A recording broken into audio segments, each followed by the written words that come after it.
Welcome back to Tools of Fighter Pilots, the podcast where we break down the mindset, tactics, and culture of elite aviators and apply them to business, leadership, and life.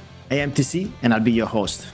If you're getting value from Tools of Fighter Pilots, don't forget to subscribe. We drop mission-critical insights every week, straight from the cockpit to your headset.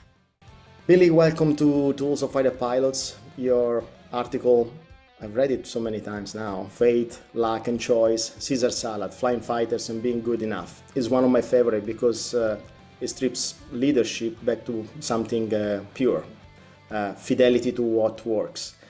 Can you take us back to where the story began? Well, TC, thanks for having me along. You know, of all the things that we would talk about on a podcast, I really didn't think it would get down to Caesar salad.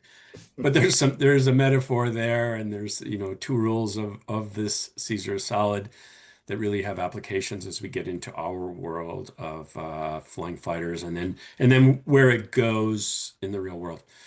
And and you know what, the evolution of my Caesar salad. Let's start a couple things right off the bat, right? For anyone that hasn't read the article or my blog, two rules: you can't change the name, and you can't change the ingredients or cheat on the process.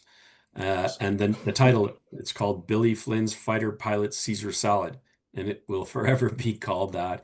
And then, of course, we'll talk about the notion of how you do a recipe and how you prepare it. And it really started at the beginning of my fighter career.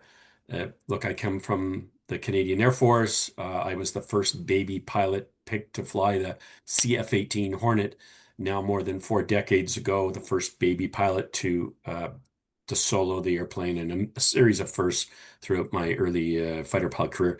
And that recipe its origins are through my instructor way back when, and then my evolution of that. And this recipe has carried me, more than 40 years throughout my entire career flying fighters, and really is part of this notion of what it takes to be excellent, to sustain that, to stay alive. Because if you're going to do this for a lifetime, like I did, you're not just going to fake it the whole way, or you're not just going to run on talent. So it's about excellence, and it's about never compromising our standards.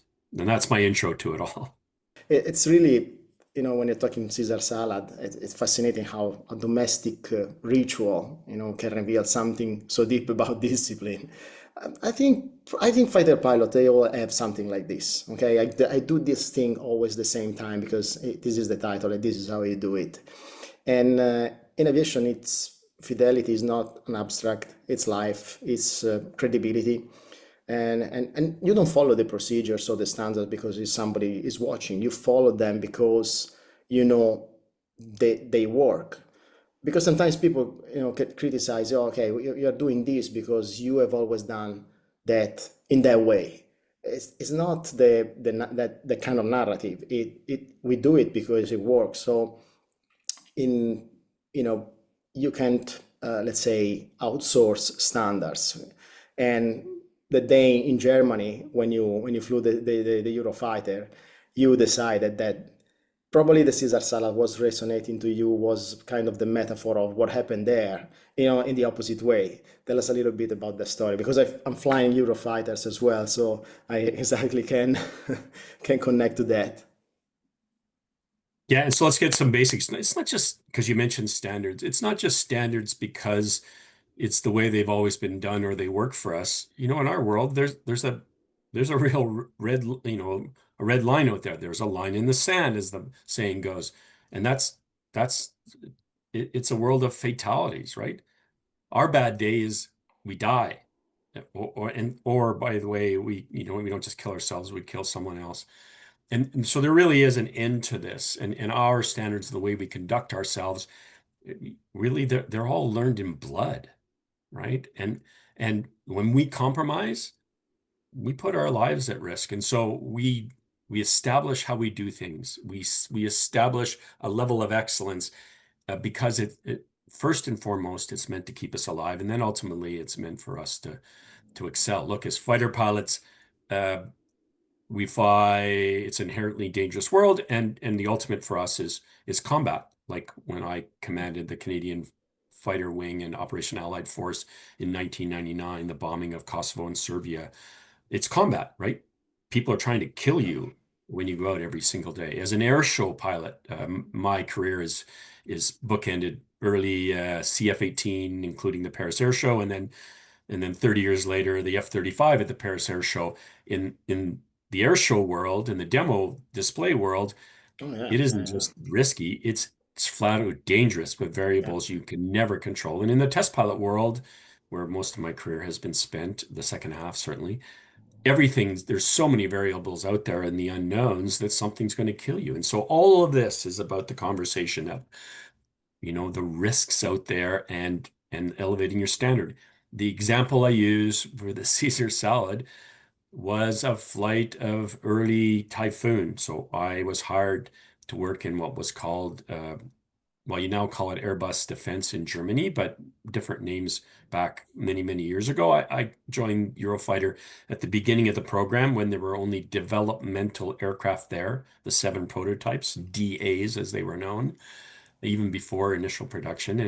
And in the case, I was ferrying jet, the DA5, full up airplane from the south of Germany and near Munich, where we were based, all the way to a former Russian base, a place called Laga, Laaga, Laga, near Rostock, which was once upon a time a Russian base when there was the Cold the War. peaks. And on the way, I had a major flight control malfunction. And TCU know this because you fly Yeah, Eurofighter.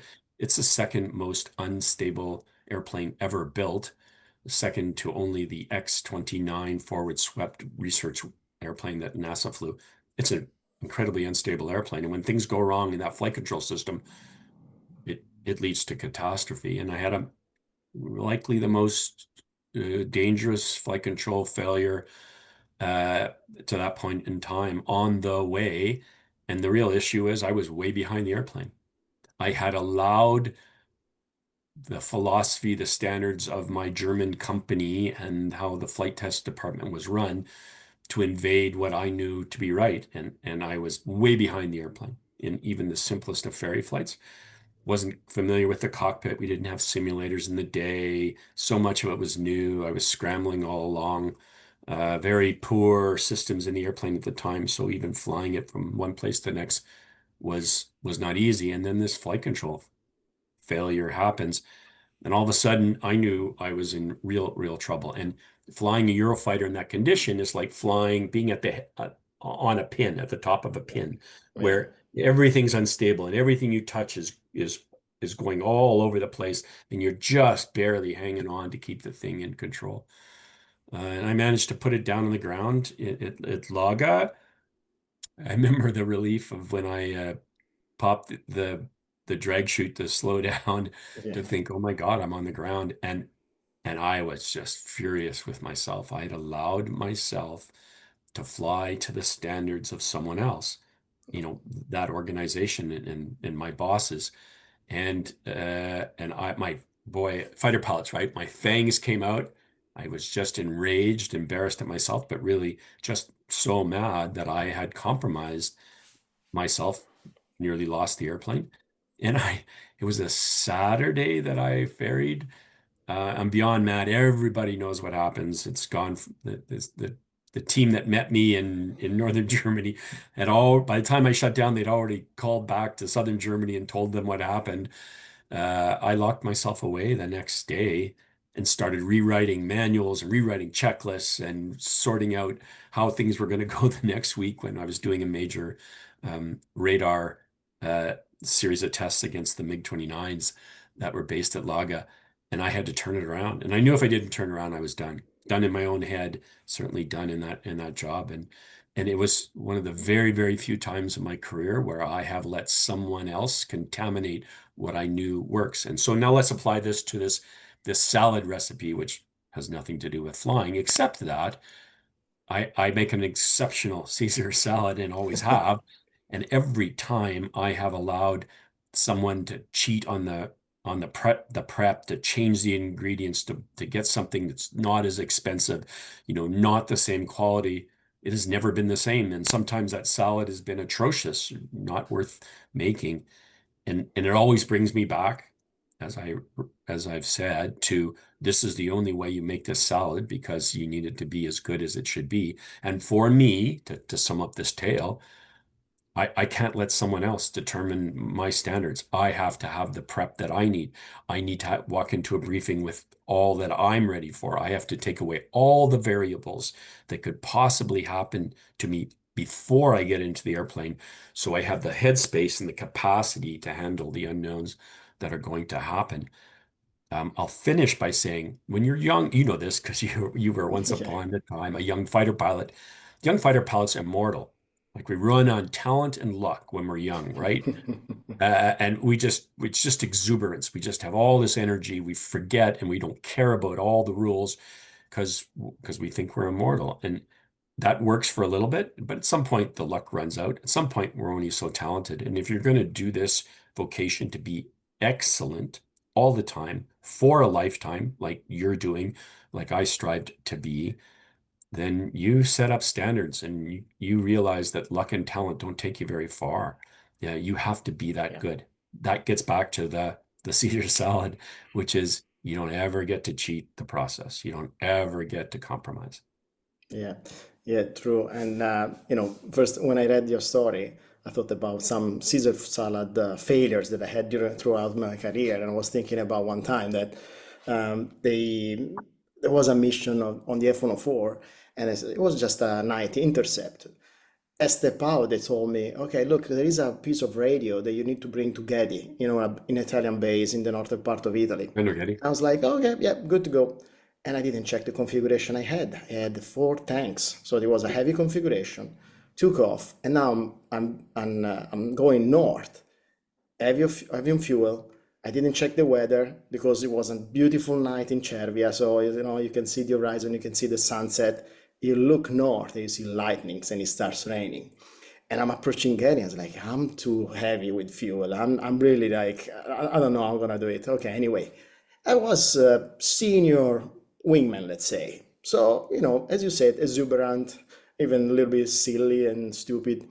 I land, hydroplanning. I see, the lights of the runway on the side, just start skating and everything.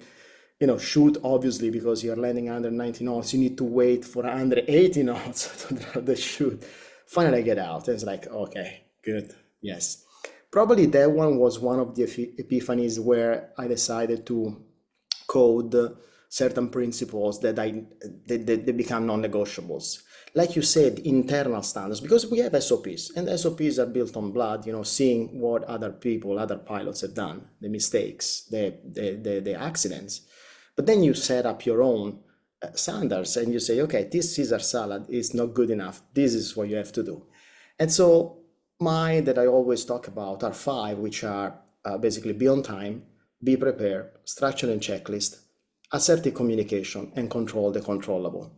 And when you are on time, you are talking about trust, which in a squadron of fighter pilots is crucial because you are respecting people that are working with you and you're showing them that their time is valuable for you.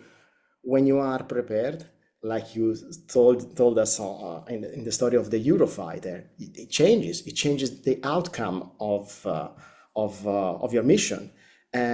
Structure and checklist. You had the checklist there to follow, to solve the problems, and then the engineers on the ground that were following the checklist. So the structure that is supporting you, communication, obviously, to help you out to talk to the guys down on the ground and tell them what was the problem, and then control the controllable because the uncontrollable you learn from it. So these are the I can find in your article, and every time you're writing something about standards and high performance, these kind of concepts. And listening to you, if you're talking to an entrepreneur, let's say high performer, could be an entrepreneur, could be an elite athlete. This is the mindset that as a fighter pilot you have, and you can teach them in order to have the best performance to improve, and in the journey or whatever is the activity they are doing. So yeah, if you compromise one, then all the old flavor change. I really love when you talk about that. Yeah, Obviously, and so a couple of things, right? yeah, And when we talk about performance and excellence. Let's talk about two elements of this. Chuck Yeager, everyone who's not a pilot might not know who that is. First man to go faster than the speed of sound in October of 1947. By the way, as a 24-year-old, Chuck Yeager used to break it down and say to be a great pilot, you needed some element of natural ability, but then training and experience. So those three elements, and oh, by the way, natural ability was the smallest of the three. And that's what composes what ultimately makes a great pilot, or in any part of anyone's vocation, excellence, right?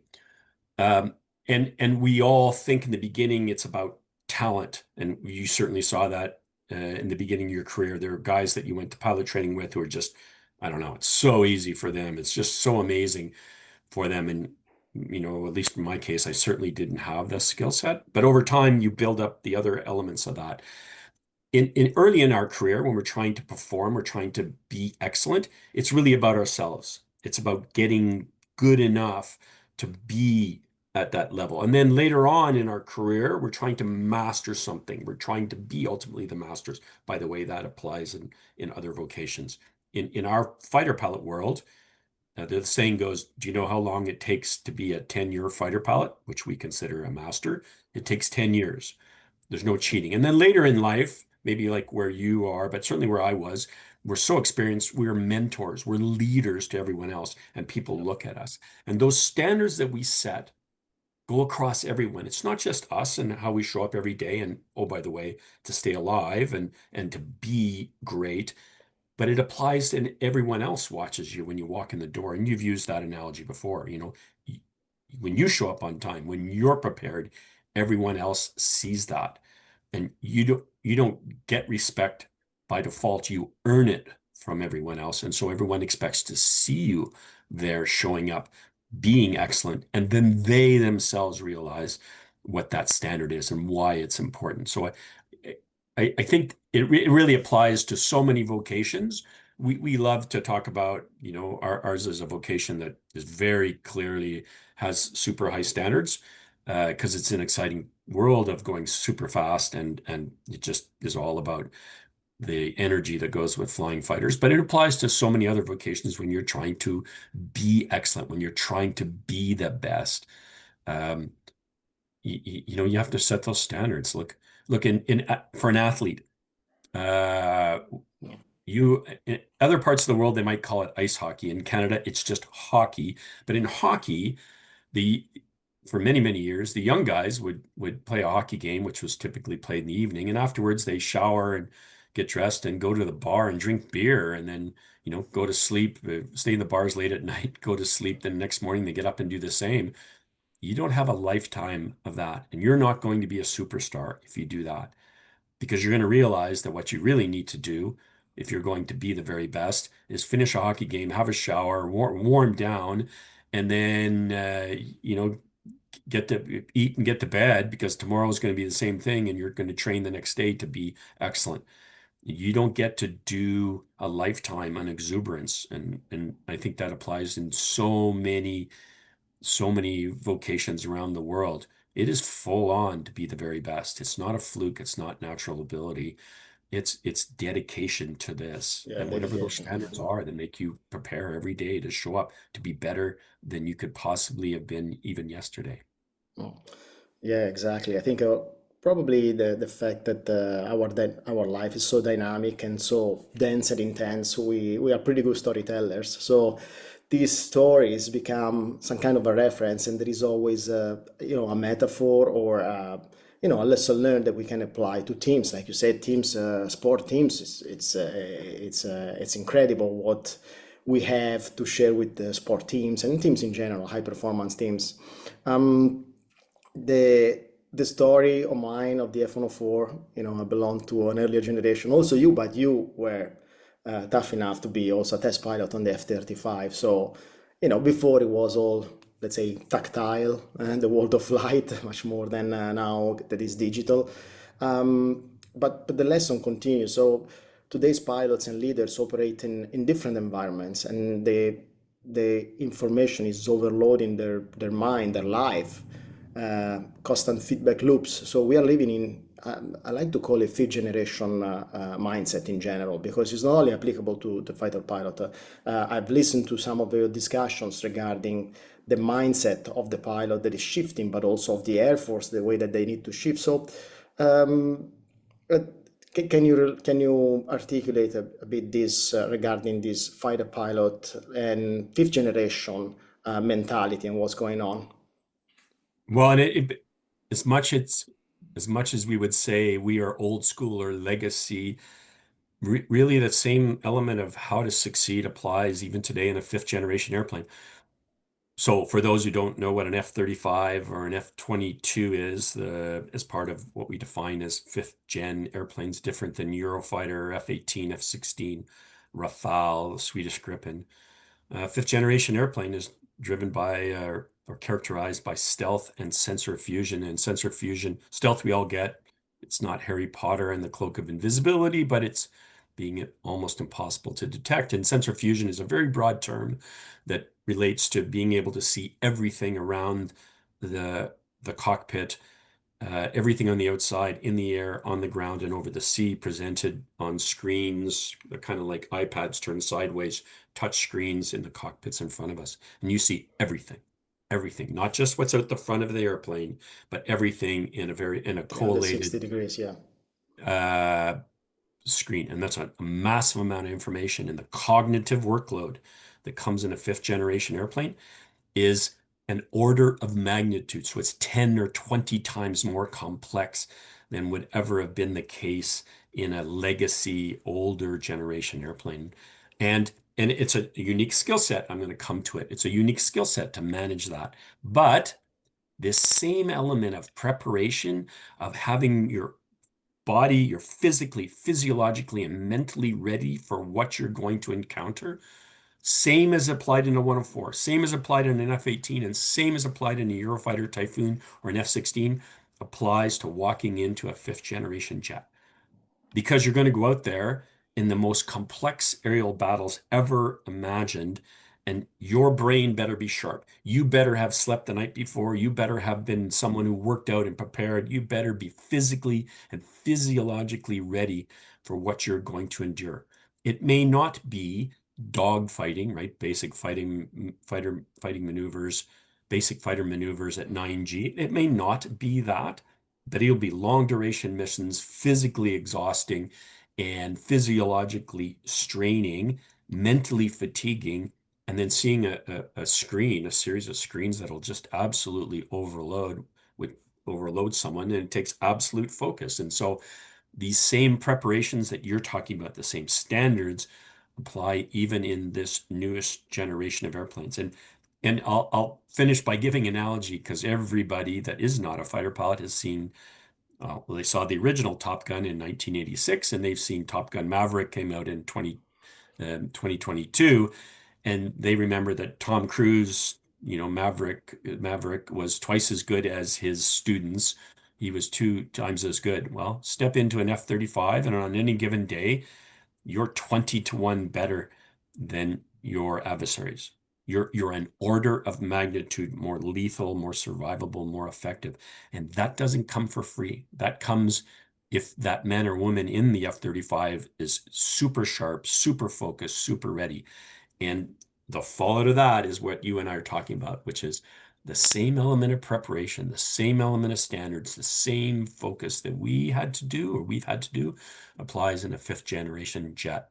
It's just a different equation. It's a different element of difficulty, but it requires the same part of standards. And if you don't show up prepared, if you aren't ready, well, then you're going to die. Same Yeah. as we all did, just a different way. Yeah, yeah. Is it fair to say that the world nowadays, either aviation, like military aviation, or in general, is noisier than the past?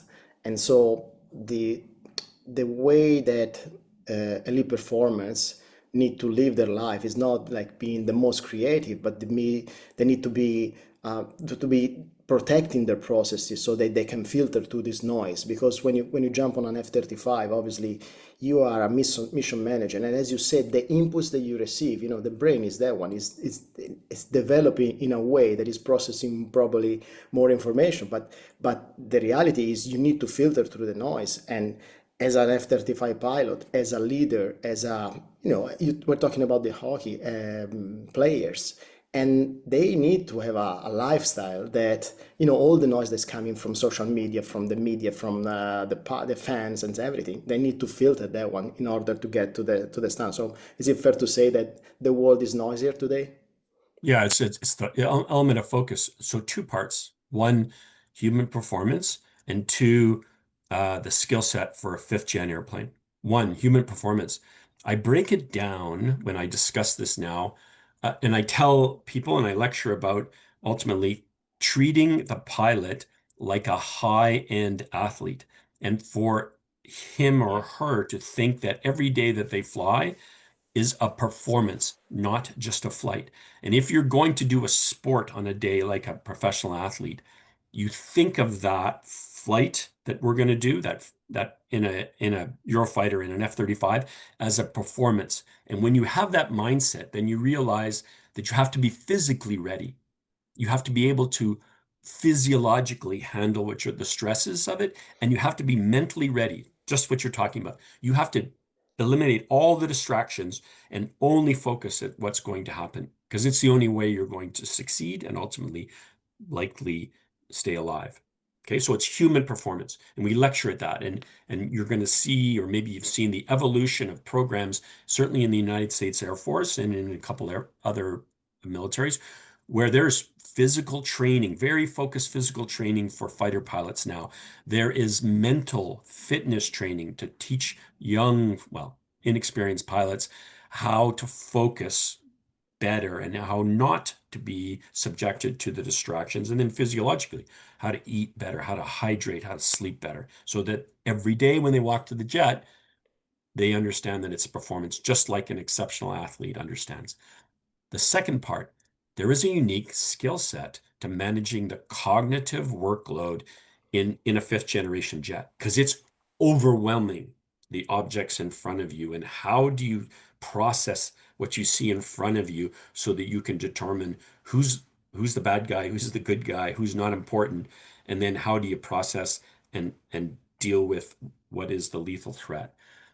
And the timing's perfect because I'm leading a startup with my wife, who was a former tech CEO, and the startup's called 5GCX, Fifth Gen Cognitive Transformation, and it's focused on developing the transformation cognitively to handle the workload that's in front of the pilot on those screens, and to break down what they see, to have the mental capability to understand what's there, to digest what's there, to filter out what's important and not important, to prioritize what's lethal, and then to execute as quickly and decisively as possible. It's a unique skill set. As we migrated and put more information in that fifth gen cockpit, it's a unique skill set that comes with fifth gen that can be adapted to, that you and I both can learn to adapt to and excel at. So two parts again: human performance, taking the view that flying a fighter now is a performance like an athlete, and the second part, focusing on the skill set, the cognitive element of that. And that gets back to you and I talking about being prepared and having high standards for ourselves so that we're ready for what we're going to encounter. Yeah, exactly. I remember you in a conference about training talking exactly about this topic, and the fact that, not new, not younger instructors may have some difficulties in teaching those kind of skills, because the Generation Z is what now is flying the airplanes. They are the leaders of the future. So if we can get something from our discussions to give it to them, because they are the I've read sometimes there is a Simon Sinek book where there is a full chapter regarding the Gen Z, and they are kind of there is kind of a rebellion against the structure right now because the Generation Z wants to be valued and everything. But the reality is this structure of having setting your inside, let's say, interior standards and following the standards that you need for your performance for your in your organization is crucial. So let's And let's I stick speak with with it. some authority on this generation. We have four boys, aged 32 to 22. I'm pretty Okay. sure that in our own household, we get to see exactly what this Yeah, generation's all about. yeah. Look, My in the daughter is military 20, world, yes. we force them to conform. We force their standards. It's just the way our training processes are, and we Yeah, don't recognize the unique skills of this generation and how they adapt and how they learn. We force them on how we want to teach them versus how we want to learn. And so we have to realize that they adapt information, they absorb information differently, faster, in so many more respects, more effectively and efficiently than we're able to teach them. We have to realize that they bring skills that the previous generations don't have. They're not smarter, they're not better, they're just different. And last thing, often the older generation dismisses them because they're just not the same as what we expect, and we fail to understand the real skill sets they bring to the equation. So Gen Z, real talent there, not always what we expect. We have to adapt to them because they are going to bring the real skills that are needed in this generation of vehicles and the performance on the real world, right? We're yeah, talking AI now. yeah, How quickly can your mind adapt to that? How quickly can you move? And older legacy mindsets aren't going to be as adaptable. yeah, yeah. They are managing, fifth generation, let's call entrepreneurs or fighter pilots or athletes as well. The science now that is into sport. I'm an endurance coach, and to keep up with the science that is going through, the athletes comes to me and say like, oh, can I do this? Can I do that? What about this type of training? I was like, let me document because everything is happening so quickly and this generation they are managing complexity the way that a fighter pilot manages a mission. So sometimes too much input, sometimes too much variables, not enough time, because time, we said yes, yeah, be on time, but sometimes people say I don't have time. So you need to build a structure that allows them to have a time master to remind them the time. So um, I guess that the tools, are applicable to these new generations, I think they and really are, and just recognize that they have skills that we don't. And oh, by the way, you and I are different than the fighter pilots that were a generation before us. oh yeah, The yeah, older instructors that we all had, they weren't like us, right? They couldn't fly the airplanes like us, and we didn't have the habits they do. I'm certain, like my generations went to the gym. The generation before us, they couldn't spell gym, let alone go to one and lift weights. And jump a generation to now, and they're different. They've adapted to the airplanes that we've given them. You had to fly the 104, so you didn't have the yeah, cognitive capacity to do anything else because you were actually flying the jet. yeah, yeah, yeah. And and I and mean, so it's just different workloads right now. yeah, yeah, Let's not walk too far away from the other part of my Caesar salad, which is yeah, there's the title to it, and then there's the element of the preparation and the yeah. standards for that. And there's a title to it. It's Billie Flynn's Fighter Pilot Caesar Salad, which all seems very goofy or hokey, if you know what that term is. But there's a reason for it, right? Everyone that we are with, and certainly is the case in a fighter squadron, they're all very different. Remember, I said the breakdown was talent, training, experience, Yeah, according to Chuck Yeager. Everyone has different elements of talent. They have different training and they have different experience. But collectively, everyone's important. And often it is the case for individuals to feel overwhelmed because the person next to them just seems so much better at what they do, or so quicker, so he adapts so much faster. And what is often lost for so many as they try to excel and maintain the high standards we have, they forget that this combination that they bring, the uniqueness of everyone, is super important. So the point of my title in this lecture is it's about authenticity. Each one of us is invaluable to the collective team, to the team being better. I don't want everyone to be the same.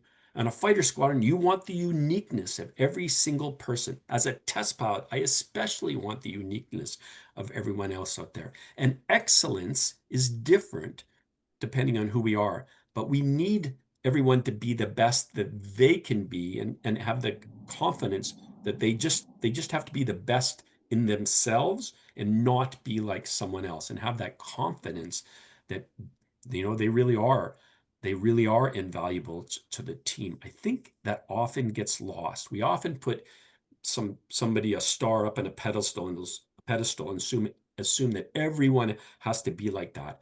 And that just isn't reality. I want everyone to be the best that they can be when they come every single day. We will collectively be that much more, that much better, that much more effective if everyone comes to be the best that they can be and has confidence in themselves. And that's really the metaphor that it's meant by the title of the Caesar salad and the whole lecture of this.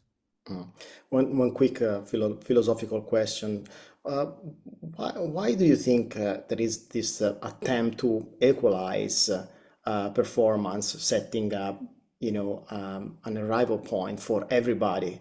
Why is that? Why is this? I Yeah. wouldn't say democratization, but No, no. uh, It's it's a very true, trend. right? Oh yeah. In every one of our organizations that you and I are familiar with, it's like that. So I'm not sure of the origin in the pilot training world, but let's apply this to other standards and other vocations. In World War II, pilot training was really a production issue, right? Especially in the Western forces, we were trying to we're trying to create as many pilots as we could. It was a sausage making factory. There were so many losses. It was getting as many men in the door and training them to just a quick standard and sending them off into war. And the pilot training process became I call it a sausage making process. It Yeah, was true. about conformity and commonality. I need everyone to be the same standard, whatever Yeah. that was. I need everybody to conform. I don't want any outliers, good or bad. I want you to learn as quick as everyone else and then move on and be exactly the same. And oh, by the way, that translated from early 1940s through the 50s, 60s, Yeah. 70s, 80s, and so on. You've been there for everyone that's not a pilot, they wouldn't know this, but every pilot knows that every part of pilot training, we were always late. We were never on Oh my time. There was always weather God. that impacted things. We were always rushing, and we always had to keep up with the standards at the time that was expected. And if you didn't make the standard, you were up or out. Up meaning move to the next grade, or you were kicked out. Yeah, yeah. And we couldn't handle the outliers. We couldn't handle the person that was a rock star that learned quicker than everyone else. They were just brought down in standards. They were forced to conform. And everyone that might have been a slower learner at particular phases, they either made it or they were punted. And we lost the extreme talent and we lost all the others that could have learned at different paces, but were forced by our standards. We have for generations now in your profession and mine forced everyone into commonality and conformity.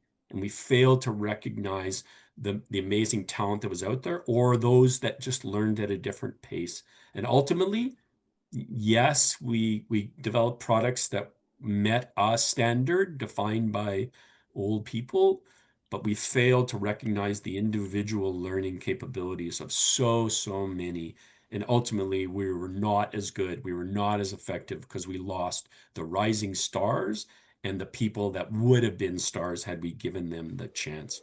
A huge failure of our processes, by the way, now across every Western Air Force, every Western military that we know all suffers from the same thing. We lost the individualism Mm. to recognize that people learn at different paces.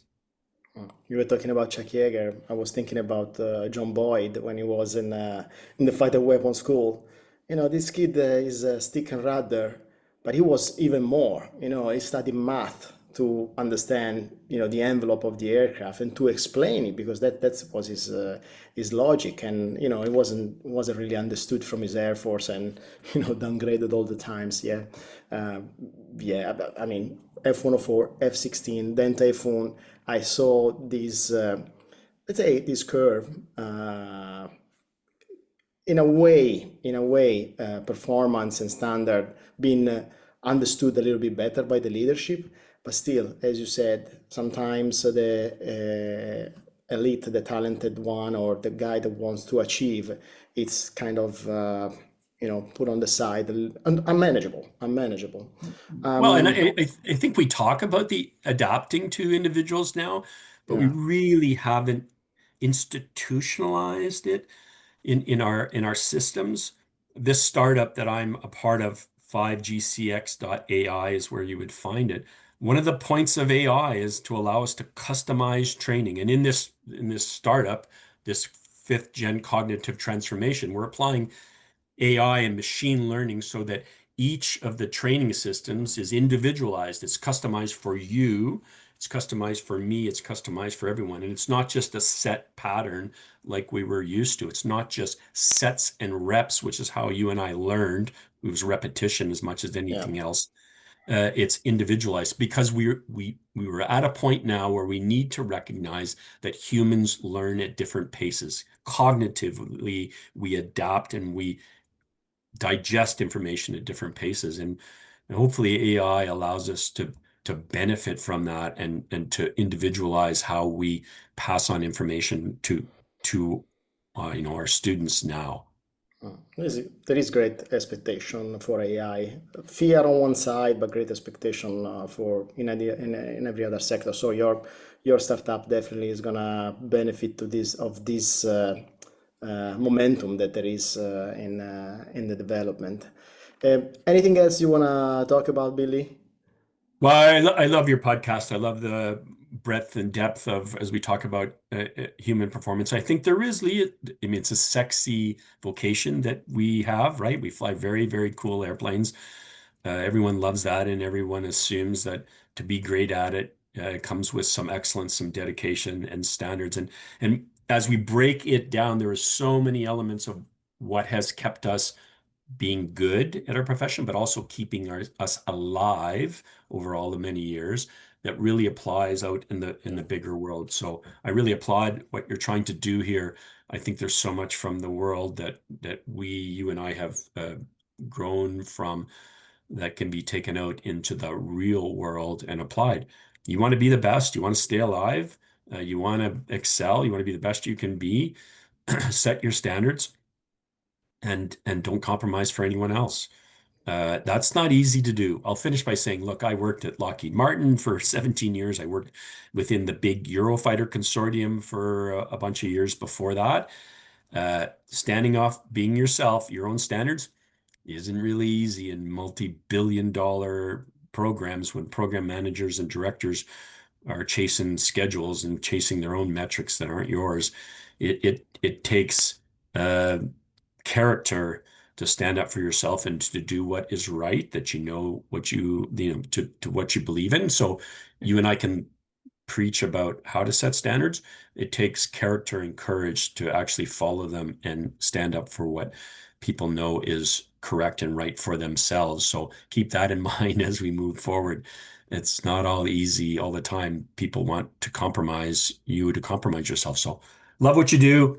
Appreciate you having me Yeah. on. Next time we'll pick something else other than a Yes, salad for sure, for recipe to sure. Yeah, talk and about. also, Billy's Caesar salad is about food. Okay, it's about fidelity. It's about the process, the craft, and the truth you or to yourself. So, for you, it appeared on a Typhoon sortie in Germany. For me, it was an F-104 sortie. For today's fifth generation entrepreneurs and pilots, it appears in a world full of inputs and minimal margin as well.